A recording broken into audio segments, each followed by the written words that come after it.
Hello दोस्तों, आपका बहुत बहुत स्वागत है आपके अपने चैनल एमपी ऑनलाइन स्टडी पर। जैसे कि आपको पता है, आज का जो हमारा टॉपिक रहने वाला है वो है अंतरिक्ष विज्ञान।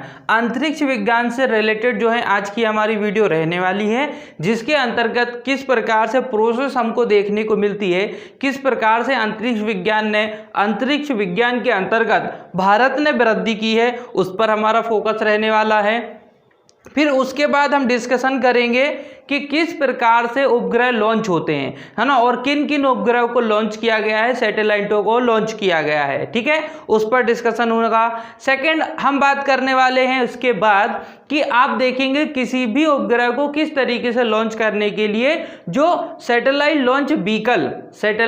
लॉन्च व्हीकल की आवश्यकता होती है। फिर हम उस पर डिस्कस करने वाले हैं कि किस तरीके से भारत में हमको जो है सैटेलाइट लॉन्च व्हीकल देखने को मिलते हैं। फिर इनके पश्चात जो है किसी भी उपग्रह को लॉन्च किस उद्देश्य से किया जाता है या किस उद्देश्य रहा है, क्या उद्देश्य रहा है उस उपग्रह को लॉन्च करने का, इस पर भी जो है हम डिस्कशन करेंगे। तो एक एक चीज करके जो है हम पूरी प्रोसेस के साथ जो है अंतरिक्ष विज्ञान पर आज डिस्कशन करने वाले हैं। सबसे पहले हम बात करते हैं कि अंतरिक्ष विज्ञान ये आपको प्रारंभ कहां से देखने को मिलता है। भारत में अगर हम देखें तो भारत में वैसे भी अंतरिक्ष विज्ञान में भारत अधिक उन्नति कर चुका है। फिर भी अगर हम देखते हैं कि डॉक्टर विक्रम साराभाई द्वारा 1962 में भारतीय राष्ट्रीय अनुसंधान समिति की गठन किया गया था, और इसके पश्चात अगर आप देखेंगे तो भारत ने जो है अंतरिक्ष विज्ञान में एक पकड़ बना ली थी और लगातार अंतरिक्ष विज्ञान में वृद्धि करता हुआ आज तक भारत आता रहा है, और अभी भी लगातार जो है अंतरिक्ष क्षेत्र में भारत महत्वपूर्ण योगदान दे रहा है। अगर हम बात करें डॉक्टर विक्रम साराभाई द्वारा,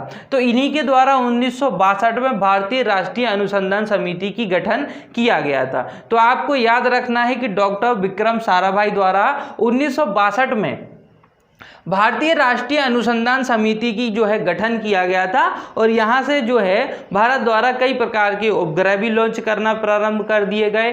कई प्रकार के जो है समिति संगठन का भी निर्माण करना प्रारंभ कर दिया गया था। और उसके बाद अगर हम देखेंगे तो सबसे महत्वपूर्ण जो आता है भारत के अंतर्गत जो सबसे महत्वपूर्ण आता है वो आता है 15 अगस्त 1969। 15 अगस्त 1969 को अगर हम बात करें, इसरो की स्थापना की गई थी, और इसरो की स्थापना करने वाले भी डॉक्टर विक्रम अंबालाल साराभाई ही थे।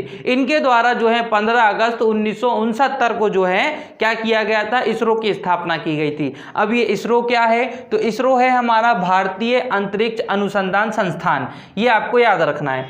इसरो क्या है, इसरो है भारतीय अंतरिक्ष अनुसंधान संस्थान। ये हो जाएगा आपका इसरो की अगर फुल फॉर्म की अगर हम बात करें, इंडियन स्पेस रिसर्च ऑर्गेनाइजेशन। क्या हो जाएगा, इंडियन स्पेस रिसर्च ऑर्गेनाइजेशन। इसके जो है संक्षिप्त नाम से या पूर्ण नाम से, फुल फॉर्म से रिलेटेड कई प्रश्न बन जाते हैं, तो आपको इसका फुल फॉर्म याद होना चाहिए। क्या हो जाएगा इसका full form, Indian space research organisation. Indian space research organisation, ठीक है। तो ये हो जाएगा इसका फुल फॉर्म। और इसकी स्थापना की अगर हम बात करें, इसरो की स्थापना की अगर हम बात करें तो 15 अगस्त 1969 को इसरो की स्थापना की गई थी। भारतीय अंतरिक्ष अनुसंधान संस्थान की स्थापना की गई थी। अगर हम बात करें तो ये महत्वपूर्ण संस्था है, जिसके द्वारा अभी भी अगर आप देखेंगे वर्तमान में इसके द्वारा कई उपग्रह भी लॉन्च किए जाते हैं। जैसे कि हम चंद्रयान की बात करें, मंगल मिशन की बात करें, ठीक है। तो ये बहुत सारे उपग्रह जो हैं यहाँ पर लॉन्च किए जाते हैं, तो इस पर जो है हम डिस्कशन करेंगे। अब हम बात करते हैं 1962 में ही, अगर आप देखेंगे 1962 में ही, तो 1962 में एटॉमिक एनर्जी विभाग की स्थापना की गई थी। किसकी स्थापना की गई थी, एटॉमिक एनर्जी विभाग। 1962 में एटॉमिक एनर्जी विभाग की स्थापना की गई थी, और Thumba equatorial rocket launching station, यहाँ पर इसकी स्थापना की गई थी। इसके द्वारा इसकी स्थापना की गई थी Thumba equatorial rocket launching station sorry. इसके द्वारा अगर आप देखेंगे तो 1962 में एटॉमिक एनर्जी विभाग की स्थापना की गई थी। फिर उसके बाद अगर आप देखेंगे 1963 में, तो 1963 में प्रथम साउंडिंग रॉकेट लॉन्च किया गया था। ये समझिए आप, 1963 में प्रथम साउंडिंग, मतलब जिसमें साउंड हुआ करता था, प्रथम साउंडिंग रॉकेट लॉन्च किया गया था, ठीक है, जिसमें आवाज हुआ करती थी। 1963 में प्रथम साउंडिंग रॉकेट लॉन्च किया गया था जिसका नाम था टर्लस। टर्लस इसका नाम था, ये आपको याद रखना है। क्या था इसका नाम? टर्लस। इंग्लिश में भी आपको याद रखना है टर्लस। 21 नवंबर 1963 को इसको लॉन्च किया गया था, प्रथम साउंडिंग रॉकेट, है ना।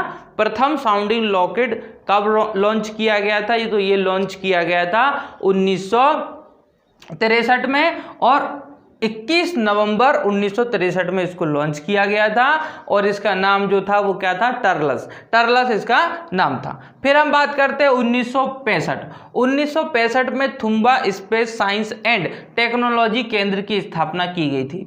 1965 में क्या किया गया था? Thumba speciation science and technology केंद्र की स्थापना की गई थी, जिसका शॉर्ट फॉर्म हो जाएगा SSTO। क्या हो जाएगा? SSTO। इसकी स्थापना की गई थी। तो ये आपको याद रखना है, स्पेस साइंस टेक्नोलॉजी केंद्र, ठीक है, स्पेस साइंस एंड टेक्नोलॉजी केंद्र, जिसका शॉर्ट फॉर्म क्या हो जाएगा? शॉर्ट फॉर्म क्या हो जाएगा? SSTO। इसकी स्थापना की गई थी, ठीक है। तो ये प्रमुख प्रोसेस हुई है जो भारत में, अगर आप देखेंगे, अंतरिक्ष विज्ञान में लगातार ये वृद्धि हुई है, और लगातार आप देखेंगे कि किस तरीके से विभाग की स्थापना की गई। सर्वप्रथम आप देखेंगे तो भारतीय राष्ट्रीय अनुसंधान समिति की स्थापना तो 1962 में हो गई थी। 15 अगस्त 1969 को जो महत्वपूर्ण स्थापना हुई थी वो इसरो की स्थापना हुई थी, इंडियन स्पेस रिसर्च ऑर्गेनाइजेशन। ये आपको इंपॉर्टेंट याद रखना है। 1962 में एटॉमिक एनर्जी विभाग की स्थापना हुई, है ना, और 1963 में प्रथम साउंडिंग रॉकेट लॉन्च किया गया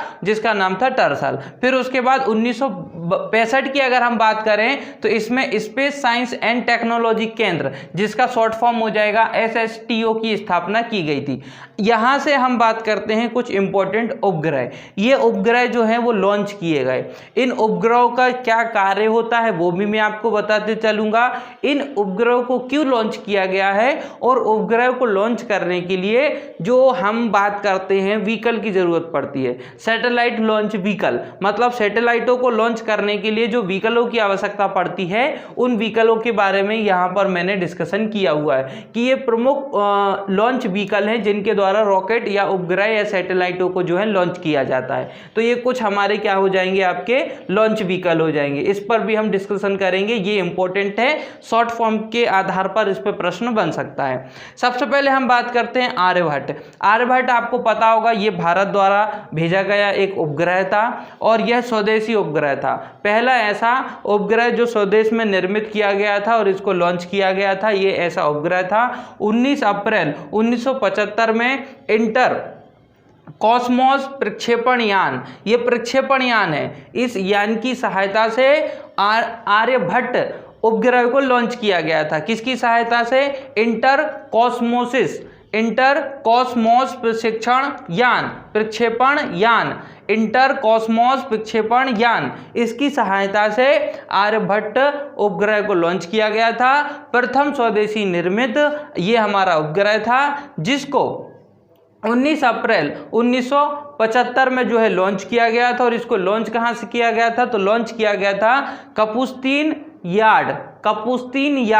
कपुस्तीन यार्ड अंतरिक्ष केंद्र से इसको लॉन्च किया गया था। 3-4 चीजें इसमें आपको याद रखना है कि आर्यभट्ट जो है वो स्वदेशी निर्मित पहला उपग्रह है, जिसको 19 अप्रैल 1975 में लॉन्च किया गया था, और इंटर कॉस्मोस प्रक्षेपण यान से इसको लॉन्च किया गया था। और किस क्षेत्र में लॉन्च किया गया था? तो वो था आपका कपुस्तीन यार्ड अंतरिक्ष केंद्र, कपुस्तीन यार्ड अंतरिक्ष केंद्र, इतनी चीजें आपको आर्यभट्ट से याद रखना है। ठीक है, फिर बात करते हैं हम रोहिणी। रोहिणी भी एक भारत द्वारा भेजा गया उपग्रह है और इसकी अगर हम बात करें तो 10 अगस्त 1957 को 1997 की अगर हम बात करें 10 अगस्त 1957 को श्रीहरिकोटा सतीश धवन केंद्र से इसको जो है लॉन्च किया गया था, जो कि हमको आंध्र प्रदेश में देखने को मिलता है। अगर हम बात करें आंध्र प्रदेश की तो आंध्र प्रदेश के अंतर्गत जो हमको अंतरिक्ष केंद्र देखने को मिलता है जिसका नाम है श्रीहरिकोटा, मतलब आंध्र प्रदेश के अंतर्गत श्रीहरिकोटा क्षेत्र है, वहां पर आपको सतीश धवन केंद्र अंतरिक्ष केंद्र देखने को मिलता है। यहां से बहुत सारे रॉकेट लॉन्च किए जाते हैं, आगे आपको कई बार जो है ये नाम देखने को मिलेगा। ठीक है, तो श्रीहरिकोटा आंध्र प्रदेश, सतीश धवन अंतरिक्ष केंद्र से रोहिणी उपग्रह को लॉन्च किया गया था और इसको जो है 10 अगस्त 1957 को लॉन्च किया गया था। ये चीज आपको याद रखना है। 3-4 पॉइंट इसमें भी आपको याद रखना है। रोहिणी की अगर हम बात करें 10 अगस्त 1957 को लॉन्च किया गया था। सतीश धवन केंद्र अंतरिक्ष केंद्र जो श्रीहरिकोटा आंध्र प्रदेश में हमको देखने को मिलता है, यहां से इसको लॉन्च किया गया था। ठीक है, फिर हम बात करते हैं एप्पल। तो एप्पल भी क्या है, एक भारत द्वारा जो है भेजा गया उपग्रह है। तो अगर हम इसकी बात करें एप्पल की तो APPLE इसका फुल फॉर्म जो बनता है वो बनेगा arrear passenger pilot experiment, arrear passenger pilot experiment. ठीक है, एरियर पैसेंजर पायलट एक्सपेरिमेंट इसका फुल फॉर्म हो जाता है एप्पल का। APPLE के अकॉर्डिंग अगर आप देखेंगे तो एरियर पैसेंजर पायलट एक्सपेरिमेंट इसका फुल फॉर्म हो जाता है। 19 जून 1981 को इसको लॉन्च किया गया था और इसको जो लॉन्च किया गया था वो कोहू अंतरिक्ष प्रक्षेपण यान या प्रक्षेपण केंद्र, इससे इसको लॉन्च किया गया था। ठीक है, ये याद रखना है आपको, कोहू अंतरिक्ष प्रक्षेपण यान।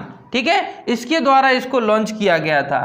कोहू अंतरिक्ष प्रक्षेपण यान है, ये यान की सहायता से इसको लॉन्च किया गया था और लॉन्च इसको फ्रेंच गुयाना, ठीक है, तो फ्रेंच गुयाना से इसको जो है लॉन्च किया गया था। तो फ्रेंच गुयाना से अगर हम बात करें तो वो एप्पल जो हमारा एक उपग्रह है इसको लॉन्च किया गया था, जिसका full form arrear passenger pilot experiment होता है। 19 जून 1981 को एप्पल को लॉन्च किया गया था। कोहू अंतरिक्ष प्रक्षेपण यान, इसकी सहायता से इसको लॉन्च किया गया था। फ्रेंच गुयाना एक जो क्षेत्र है यहाँ पर लॉन्च किया गया था और ये जो लॉन्च करने वाला था वो यूरोपियन अंतरिक्ष एजेंसी की सहायता से इसको लॉन्च किया गया था। यूरोपियन अंतरिक्ष एजेंसी एरियर 4 की सहायता से इसको लॉन्च किया गया था। भारत का प्रथम प्रायोगिक संचार था, मतलब ये भारत का प्रथम प्रायोगिक संचार था, है ना, ये आपको याद रखना है। भारतीय राष्ट्रीय उपग्रह प्रणाली, और इसी के साथ अगर आप देखेंगे तो भारतीय राष्ट्रीय उपग्रह प्रणाली का प्रारंभ हो गया था, है ना, जिसको हम बोलते हैं इनसेट। क्या बोलते हैं हम? इनसेट बोलते हैं, इंग्लिश में हम उसको इनसेट बोलते हैं और उसका जो फुल फॉर्म हो जाएगा वो हो जाएगा इंडियन नेशनल सिस्टम।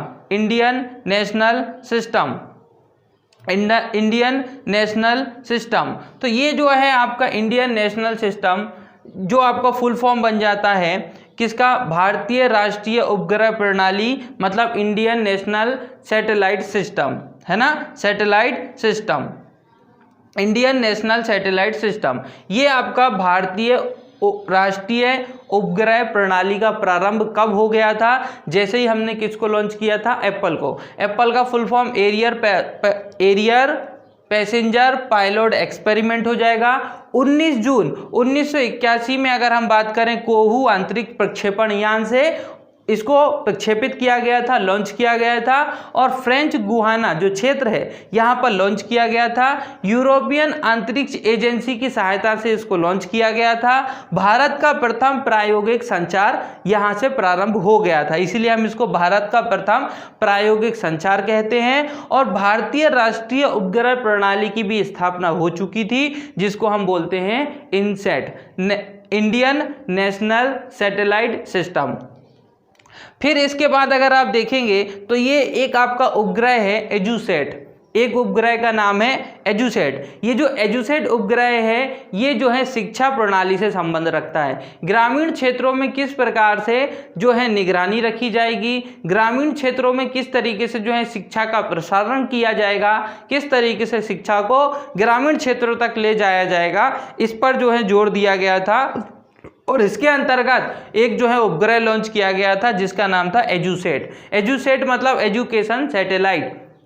एजुसेट मतलब क्या हो जाएगा, एजुकेशन सैटेलाइट। इसकी अगर हम बात करें तो इसरो द्वारा 20 सितंबर 2004 को लॉन्च किया गया था। 20 सितंबर 2004 को इसको लॉन्च किया गया था इसरो द्वारा। और इसरो क्या है, हमारी एक संस्था है, अंतरिक्ष संस्था है, जिसका फुल फॉर्म क्या हो गया, इंडियन स्पेस रिसर्च ऑर्गेनाइजेशन। याद रखना, इसके द्वारा 20 सितंबर 2004 को इसको लॉन्च किया गया था। और लॉन्च करने के लिए भूस्थैतिक उपग्रह प्रक्षेपण यान की सहायता ली गई थी। किसकी सहायता ली गई थी, भूस्थैतिक उपग्रह प्रक्षेपण यान की सहायता से इसको लॉन्च किया गया था। GSLV F01 की सहायता से, अगर शॉर्ट फॉर्म में अगर हम बात कहें हिंदी में इसका नाम क्या हो जाएगा, जिसकी सहायता से एजुकेशन सैटेलाइट को लॉन्च किया गया था, एजुकेशन उपग्रह को लॉन्च किया गया था, वो था हमारा भूस्थैतिक उपग्रह प्रक्षेपण यान। इसकी सहायता से इस उपग्रह को लॉन्च किया गया था, जिसका शॉर्ट फॉर्म हो जाएगा GSLV F01। इसकी सहायता से इसको लॉन्च किया गया था। लॉन्च कहां से किया गया था, सतीश धवन केंद्र श्रीहरिकोटा आंध्र प्रदेश से इसको लॉन्च किया गया था। ठीक है, और इसकी जो अवधि रही थी उस समय वो 7 वर्ष की अवधि रही थी। मतलब लॉन्च करने के पश्चात ये अपना कार्य कितने दिनों तक ही करेगा, तो ये केवल 7 वर्षों तक ही ये उपग्रह जो है कार्य कर सकता है। इसकी अवधि रही थी 7, लेकिन ये शिक्षा प्रणाली से संबंध रखता है, इसलिए इंपॉर्टेंट है एजुसेट। याद रखना 20 सितंबर 2004 को इसको लॉन्च किया गया था। ठीक है, फिर हम बात करते हैं, अब आप यहाँ पर बहुत सारे आपको बार बार नाम देखने को मिलेगा, इनसेट। तो इनसेट का मतलब मैं आपको पहले ही बता चुका हूँ, हिंदी में इनसेट का मतलब होता है भारतीय राष्ट्रीय उपग्रह प्रणाली, और इंग्लिश में इसका मतलब होता है इंडियन नेशनल सैटेलाइट सिस्टम। तो इनसेट बार बार आएगा तो आपको याद रखना है भारतीय राष्ट्रीय उपग्रह प्रणाली। तो एक उपग्रह लॉन्च किया गया था जिसका नाम था, अब नाम जो है प्रणाली के आधार पर नाम बार बार चेंज नहीं करते, उसमें थोड़ा सा परिवर्तन कर दिया जाता है। जैसे कि देखिए, इस उपग्रह का नाम क्या रख दिया गया, इनसेट 4A। ये एक उपग्रह है, ठीक है, इनसेट 4A। तो ये जो इनसेट 4A है, इसको अगर आप देखेंगे तो एरियर 5GS की सहायता से, है ना, किसकी सहायता से, एरियन 5GS की सहायता से इसको लॉन्च किया गया था। 22 दिसंबर 2005 को इसको लॉन्च किया गया था। लॉन्च कहाँ से किया गया था, कोहू अंतरिक्ष यान, है ना, कोहू अंतरिक्ष यान से इसको लॉन्च किया गया था। और अगर आप देखेंगे अंतरिक्ष केंद्र, है ना, कोहू अंतरिक्ष केंद्र कहाँ देखने को मिलेगा, तो ये फ्रेंच गुहाना में आपको जो है कोहू अंतरिक्ष केंद्र देखने को मिलेगा। और इस कोहू अंतरिक्ष केंद्र से ही किसको, इनसेट 4A को लॉन्च किया गया था। ये एक उपग्रह है, ठीक है, डेट आपको याद रखना है। फिर हम बात करते हैं इनसेट 4C की अगर हम बात करें तो इनसेट 4C को GSLV F2 की सहायता से लॉन्च किया गया था। और ये GSLV क्या होते हैं, लॉन्च व्हीकल होते हैं, जिसकी सहायता से किसी भी रॉकेट को लॉन्च किया जाता है। ठीक है, अभी मैं आपको इनके बारे में भी डिटेल में बता दूंगा कि GSLV का मतलब क्या होता है। तो इनसेट 4C को GSLV F2 की सहायता से 10 जून 2006 को लॉन्च किया गया था। और इसको भी लॉन्च सतीश धवन केंद्र जो श्रीहरिकोटा में है आंध्र प्रदेश, यहाँ पर लॉन्च किया गया था। फिर बात करते हैं इनसेट 4B को, जो ये भी एक उपग्रह है, इसको लॉन्च किया गया था एरियन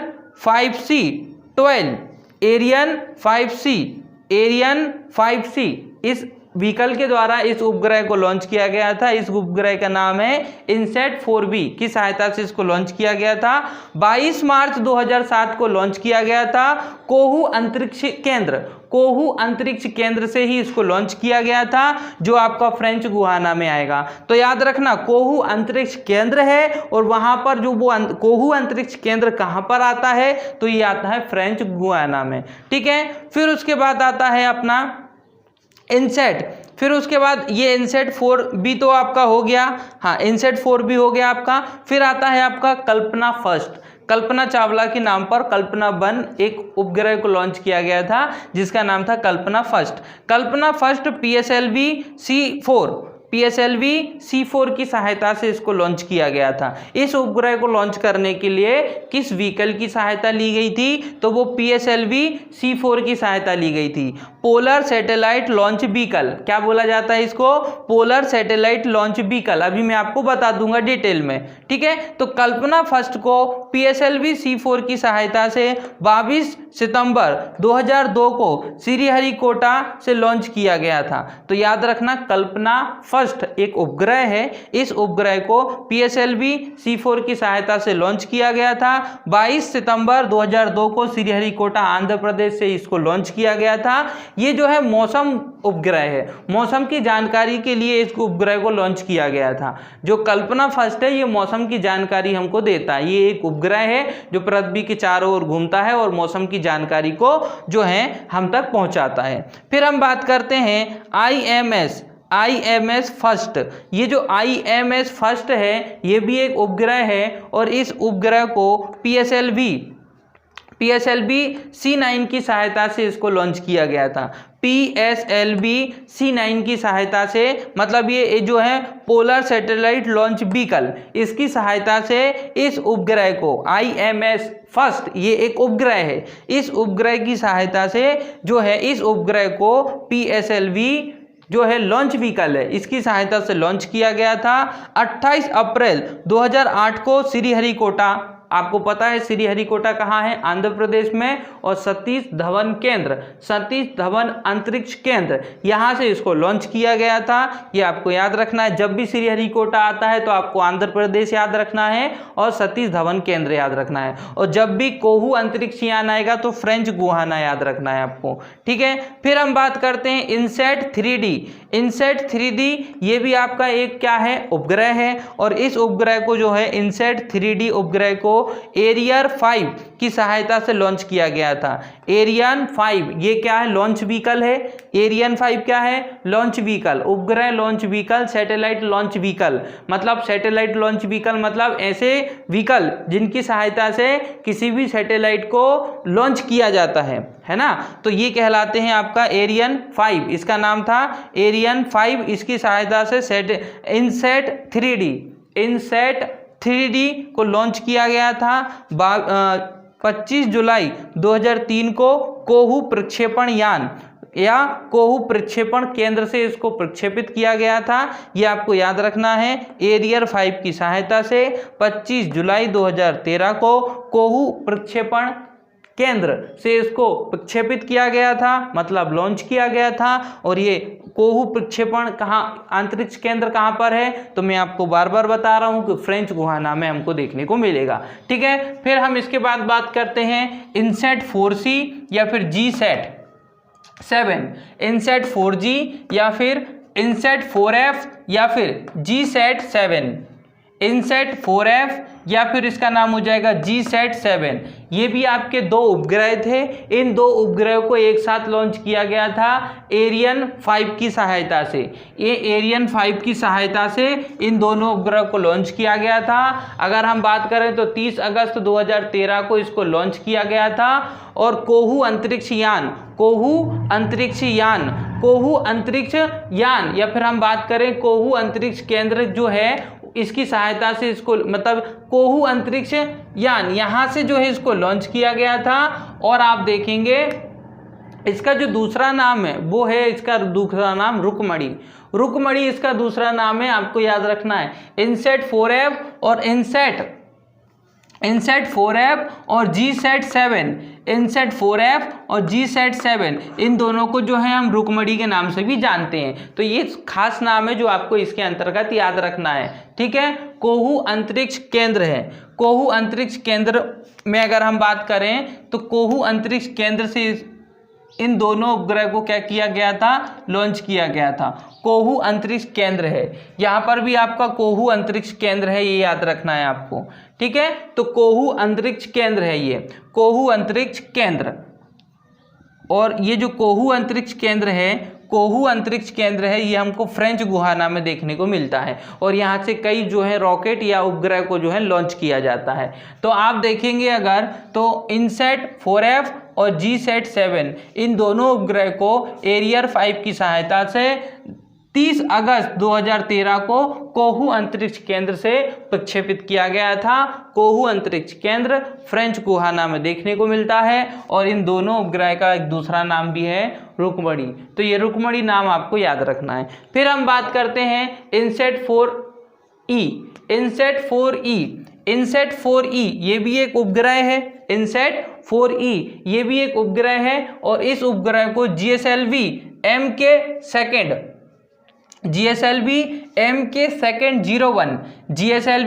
MK201 इसकी सहायता से इस उपग्रह को लॉन्च किया गया था। ये उपग्रह जो है आपका वो 27 अगस्त 2015 को लॉन्च किया गया था। श्रीहरिकोटा मतलब सतीश धवन केंद्र आंध्र प्रदेश से इसको लॉन्च किया गया था। तो आपको इनसैट 4E याद रखना है। GSLV MK206 की सहायता से इसको लॉन्च किया गया था। 27 अगस्त 2015 को श्रीहरिकोटा सतीश धवन केंद्र से इसको लॉन्च किया गया था। फिर हम बात करते हैं भारत का मंगल मिशन। भारत का जो मंगल मिशन रहा है या फिर आगे हम डिस्कशन करेंगे जो चंद्रयान रहा है, ये इंपॉर्टेंट रहे हैं और ये इंपॉर्टेंट रहने के साथ ही एग्जाम में आने की भी चांसेस यहाँ से ज़्यादा बन जाते हैं। तो जैसे कि हम बात करें भारत का मंगल मिशन, जिसको हम मॉम के रूप में भी जानते हैं, उसका शॉर्ट फॉर्म होता है मॉम।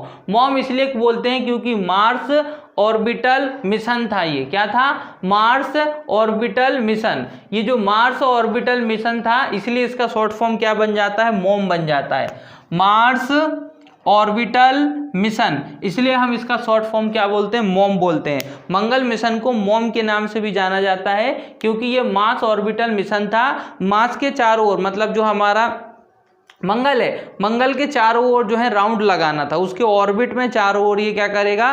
सर्कल में जो है राउंड लगाएगा। इसीलिए इसका नाम क्या था? Mars orbital. ऑर्बिटल में घूमता है उसके चारों ओर, इसलिए मार्स ऑर्बिटल मिशन था ये। और ये मार्स ऑर्बिटल जो मिशन था ये मॉम के नाम से जाना जाता है। इसको भी, ये जो रॉकेट था मंगल मिशन के अंतर्गत, इसको भी सतीश धवन श्रीहरिकोटा से जो है लॉन्च किया गया था। सतीश धवन अंतरिक्ष केंद्र जो कि श्रीहरिकोटा आंध्र प्रदेश में आता है, यहां से लॉन्च किया गया था।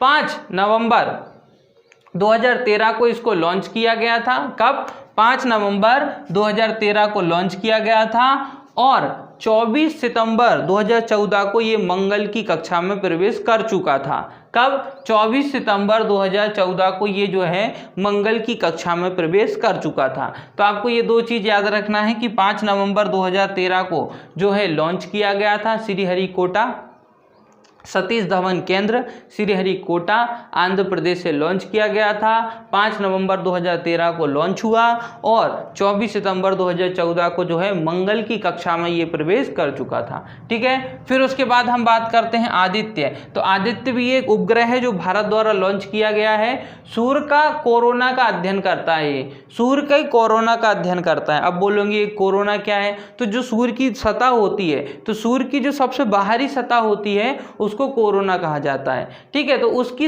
उस कोरोना या कोरोना मंडल भी कहते हैं हम उसको। तो कोरोना मंडल की जो है अध्ययन करने के लिए ये एक उपग्रह लॉन्च किया गया था। ठीक है, आदित्य का कार्य क्या है? ये किस लिए लॉन्च किया गया था? तो ये सन सूरज के लिए लॉन्च किया गया था, सूरज के लिए इसको लॉन्च किया गया था। अगर हम बात करें आदित्य को क्यों लॉन्च किया गया था, तो सूरज के लिए लॉन्च किया गया था। और ये जो है, जो सूरज की जो कक्षा है, जो बाहरी कक्षा है कोरोना, उसका अध्ययन करने के लिए इस रॉकेट को, इस उपग्रह को लॉन्च किया गया था।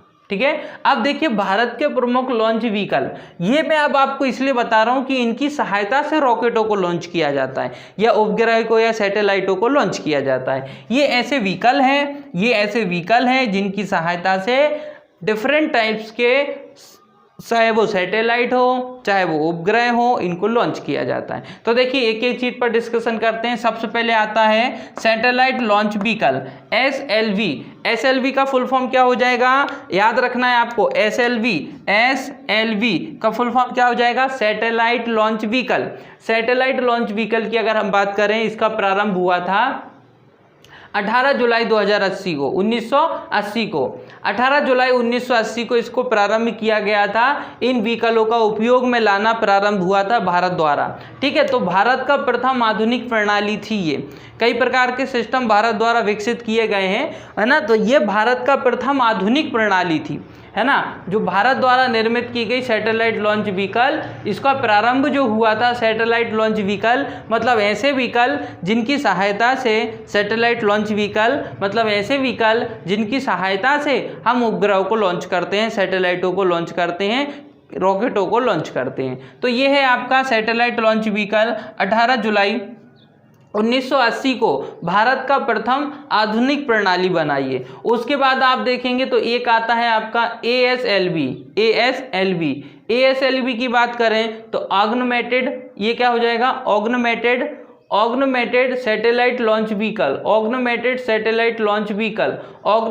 Satellite launch vehicle. इसकी अगर हम बात करें तो इसका प्रमुख काम क्या होता है, ये ठोस प्रमोदक तकनीक पर आधारित है, ठोस प्रडोदक, है ना, प्रडोदक तकनीक पर आधारित है। मतलब इसके द्वारा जो है बड़े बड़े भारी उपग्रह को लॉन्च किया जाता है। बड़े बड़े सैटेलाइटों को लॉन्च करने के लिए कौन से व्हीकल का उपयोग किया जाता है, तो ASLV का उपयोग किया जाता है। किसका, ASLV का उपयोग किया जाता है भारी उपग्रहों को लॉन्च करने के लिए। बड़े बड़े उपग्रहों को, भारी उपग्रहों को लॉन्च करने के लिए ASLV का उपयोग किया जाता है। उसी तरीके से PSLV आता है, polar satellite launch vehicle, PSLV polar satellite launch vehicle. अगर हम PSLV की बात करें तो इसका फुल फॉर्म होता है polar satellite launch vehicle.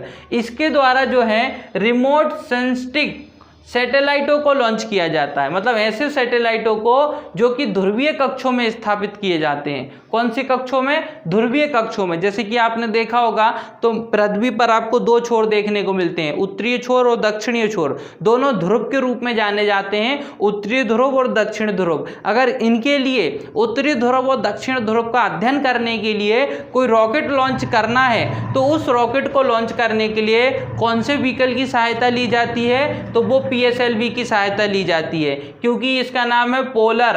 Polar मतलब ये पोलर, ध्रुव मतलब पोलर होते हैं ना, तो ध्रुवों की कक्षाओं पर जो ध्रुव है ना, उत्तरी ध्रुव दक्षिण ध्रुव, इन दोनों ध्रुवों पर अगर किसी उपग्रह को लॉन्च करना है तो उस उपग्रह को लॉन्च करने के लिए PSLV व्हीकल का उपयोग किया जाता है, पोलर सैटेलाइट लॉन्च व्हीकल। इसकी सहायता से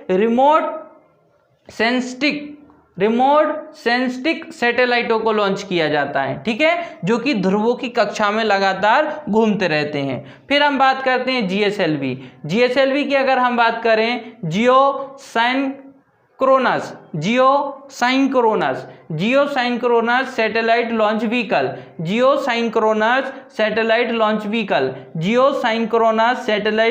व्हीकल, ये इसका फुल फॉर्म हो जाएगा, क्या हो जाएगा full form, geosynchronous satellite launch vehicle. इसकी सहायता से क्या किया जाता है, 36 किलोमीटर की दूरी पर अगर किसी उपग्रह को लॉन्च करना है या किसी रॉकेट को भेजना है ना, तो उस समय इस GSLV व्हीकल का उपयोग किया जाता है, GSLV लॉन्च व्हीकल का उपयोग किया जाता है ना, जियोसिंक्रोनस सैटेलाइट लॉन्च व्हीकल, इसका उपयोग किया जाता है। और 36 किलोमीटर से अधिक दूरी पर अगर किसी भी उपग्रह को लॉन्च करना है तो उसके लिए जो है इस व्हीकल का उपयोग किया जाता है जियोसिंक्रोन कक्ष में। उसको हम कौन सी कक्ष बोलते हैं, मतलब इसके द्वारा जिन उपग्रहों को लॉन्च करते हैं और फिर वो उपग्रह जो पृथ्वी के चारों ओर घूमते रहते हैं, जिस कक्षा में वो घूमते हैं उस कक्षा को जाना जाता है जियोसिंक्रोनस कक्ष, कौन सी कक्ष बोलते हैं? जियो सिंक्रोन कक्ष बोलते हैं, क्योंकि इसका जो नाम है जिसके द्वारा उसको भेजा जा रहा है, रॉकेट को लॉन्च करने के लिए जिस व्हीकल का उपयोग किया जा रहा है वो है GSLV, है ना, जियो, इसलिए यहाँ पर जियो शब्द का उपयोग किया जाता है। ठीक है, फिर हम बात करते हैं एप्पल। तो एप्पल जो है, अब यहाँ से जो आपका शुरू हो रहा है वो यहाँ से मैं आपको ये बताने वाला हूँ कि ये जो रॉकेट हैं इनको जो लॉन्च किया गया है वो लॉन्च क्यों किया गया है, क्या कारण है इन रॉकेटों का लॉन्च करने का। ये रॉकेट आखिर अंतरिक्ष में जाकर कक्षाओं में घूमकर, भारत की कक्षाओं में घूमकर कार्य क्या करते हैं, इनके प्रमुख कार्य क्या हैं। तो देखिए, सबसे पहले हम बात करते हैं एप्पल। एप्पल का फुल फॉर्म आपको पता होगा, arrear passenger pilot experiment, arrear passenger pilot experiment. ठीक है, इसके ई से मतलब एक्सपेरिमेंट बन जाएगा आपका। ठीक है, इसका काम क्या है? राष्ट्रीय संचार व्यवस्था, डाटा संप्रेषण। डाटा जो हम देखते हैं ना, हम किसी को PDF सेंड करते हैं या किसी भी तरीके की प्रोसेस करते हैं, किसी को मेल भेजते हैं, हमारे पास कोई डाटा आता है, हम किसी को मेल करते हैं, हमको जीमेल आता है, इस तरीके के जो डाटा हम एक दूसरे को भेजते हैं, तो इस डाटा पर नियंत्रण करना, इस डाटा को प्रॉपरली एक स्थान से दूसरे स्थान तक संप्रेषित करना, ये करने का काम किसके द्वारा किया जाता है? एप्पल के द्वारा। एप्पल हमारा एक उपग्रह है जिसको लॉन्च किया गया है। तो राष्ट्रीय संचार व्यवस्था, राष्ट्रीय संचार, राष्ट्र के अंतर्गत जितने प्रकार के भी संचार होंगे, संचार मतलब लेन देन होंगे, जो भी आप देखेंगे इंटरनेट पे जितने भी प्रकार के लेन देन होते हैं, उनको डाटाओं को, डाटा आप समझते हैं ना, जो हम भेजते हैं वो डाटा कहलाता है। तो डाटा को एक स्थान से दूसरे स्थान तक भेजना, जैसे कि मैं किसी एक PDF को किसी दूसरे व्यक्ति को भेजूंगा तो वो डाटा बन जाएगा। उस डाटा को दूसरे व्यक्ति तक भेजने पर ये सारा नियंत्रण कौन करता है? तो एप्पल सैटेलाइट द्वारा इस पर नियंत्रण किया जाता है, क्योंकि ये डाटा संप्रेषण में सहायता करता है। फिर हम बात करते हैं इनसैट 1D, इनसैट 1D, और इनसैट का फुल फॉर्म मैं आपको बता चुका हूं, Indian national satellite system, Indian national satellite system. इसकी सहायता, या बात करें हम इनसैट 1D, इनसैट 1D ये एक उपग्रह है। इस उपग्रह को क्यों लॉन्च किया गया था? क्योंकि ये मौसम तथा भूकंप का पूर्वानुमान लगाने के लिए इस उपग्रह को भेजा गया है। मौसम में किस प्रकार से परिवर्तन होगा, भूकंप आने की संभावना है, किस क्षेत्र पर है, कितनी मात्रा तक भूकंप आ सकता है, ये सारे पूर्व अनुमान लगाने के लिए पहले से हमको इसकी जानकारी मिल सके, इसलिए इस उपग्रह को लॉन्च किया गया था। फिर हम बात करते हैं इनसैट 2B। तो इनसैट 2B को जो है हम भविष्यवाणी, प्राकृतिक आपदा और अनुसंधान, इन सारी चीज़ों की जानकारी प्राप्त करने के लिए इस उपग्रह को लॉन्च किया गया था। इनसैट 2B, इनसैट 2B को क्यों लॉन्च किया गया था? इनसैट 2B को इसलिए लॉन्च किया गया था ताकि भविष्यवाणी, प्राकृतिक आपदाओं और अनुसंधान जैसी चीज़ों से हमको जानकारी प्राप्त हो सके। जैसे कि भविष्यवाणी, किस प्रकार से मौसम में परिवर्तन होगा, प्राकृतिक आपदाएं जो आने वाली होती है, इन सारी चीज़ों की जानकारी हमको पहले से प्राप्त हो सके। फिर बात करते हैं इनसैट 3C।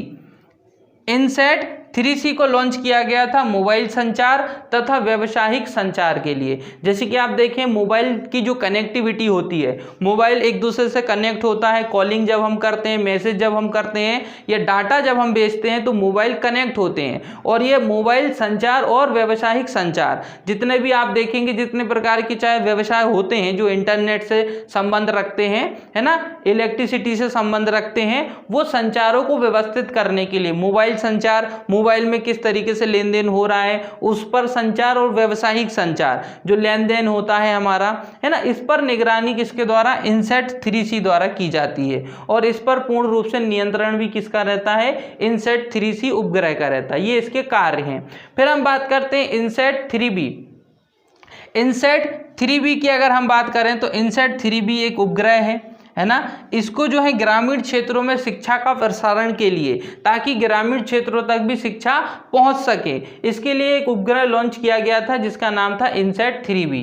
तो इनसैट 3B एक उपग्रह है जिसका प्रमुख कार्य क्या है? ग्रामीण क्षेत्रों तक शिक्षा को प्रसारण करना, शिक्षा को पहुंचाना।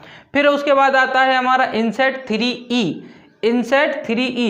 तो इस इनसैट 3E का प्रमुख कार्य क्या है? ये करता है हमारा टेलीविजन का प्रसारण। आप देख लेना, आपके घर पर डायरेक्ट सारी चीज़ों का लाइव प्रसारण होता है, तो वो लाइव प्रसारण करने के लिए किसकी सहायता ली जाती है? इनसैट 3E की सहायता ली जाती है, और इसको हम बोलते हैं DTH। DTH मतलब direct to home. DTH connection होता है कि नहीं होता है? उसी तरीके से वो DTH का जो फुल फॉर्म होता है वो होता है डायरेक्ट टू होम।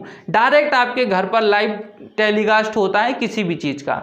तो आप देखेंगे इनसैट 3E का उपयोग जो है टेलीविजन क्षेत्र में किया जाता है। टेलीविजन किस तरीके से प्रसारण होता है आपने देखा होगा, उन सारी चीज़ों को प्रसारित करने के लिए इनसैट 3E का उपयोग किया जाता है। फिर हम बात करते हैं, थोड़ा सा चेंज हो गया है अब टॉपिक। 17 जुलाई 2018 को अगर आप देखेंगे, बृहस्पति जो कि एक हमारा ग्रह है, हमने आप देखेंगे कि तो बहुत सारे ग्रह हमको देखने को मिलते हैं, चाहे पृथ्वी हो, मंगल हो, शुक्र हो, शनि हो, इस तरीके से बहुत सारे हमको ग्रह देखने को मिलते हैं। तो उसी में एक बृहस्पति भी ग्रह आता है। इस ग्रह की अगर हम बात करें, यहाँ पर 22 नए उपग्रह खोजे गए हैं। 12 नए उपग्रह खोजे गए हैं। तो ये जो 12 नए उपग्रह खोजे गए हैं, इसके पश्चात बृहस्पति पर कुल उपग्रहों की संख्या 79 हो चुकी है, 79 हो चुकी है। जैसे कि आप देखेंगे, पृथ्वी का केवल एक ही उपग्रह है चंद्रमा। पृथ्वी का केवल और केवल एक ही उपग्रह है चंद्रमा, मतलब पृथ्वी का चक्कर लगाने वाला जो एक उपग्रह है वो है चंद्रमा। लेकिन आप देखेंगे बृहस्पति जो कि एक ग्रह है ना, इस बृहस्पति के चक्कर लगाने वाले कितने उपग्रह देखने को मिलेंगे आपको? 79, जिसमें से 12 नए उपग्रह कब खोजे गए थे? 17 जुलाई 2018 को खोजे गए थे। कब? 17 जुलाई 2018 को खोजे गए थे।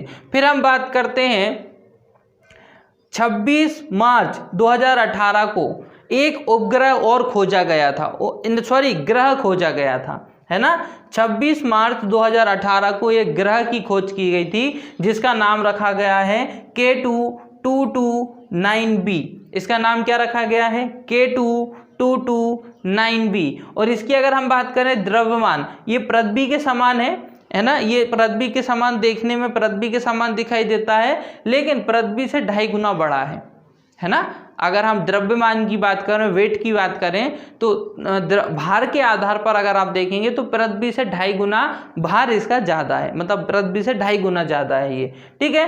तो 26 मार्च 2018 को K2-229b, नाम इसे ही होते हैं K2-229b, ये एक ग्रह है जिसकी खोज की गई थी 26 मार्च 2018 को, जिसका द्रव्यमान 2.5 गुना है पृथ्वी से। भारत का प्रथम मौसम संबंधी उपग्रह, देखिए मौसम की जानकारी प्राप्त करने के लिए भारत के द्वारा जो सबसे पहला उपग्रह भेजा गया था, तो वो था हमारा मेटसेट। क्या नाम था उसका? मेटसेट, जिसको कल्पना फर्स्ट भी कहते हैं।